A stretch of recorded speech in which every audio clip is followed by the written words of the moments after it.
ونبدأ على بركة الله. وأريد أن أسألك: هل نسيت اسم شخص تعرفه منذ سنوات؟ أو أضعت مفاتيحك في نفس المكان للمرة الثالثة هذا الأسبوع؟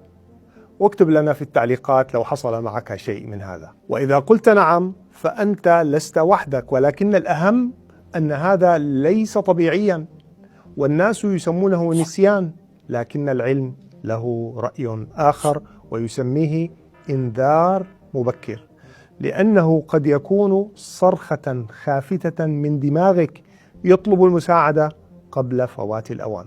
فالدماغ لا يتألم لكنه ينسى.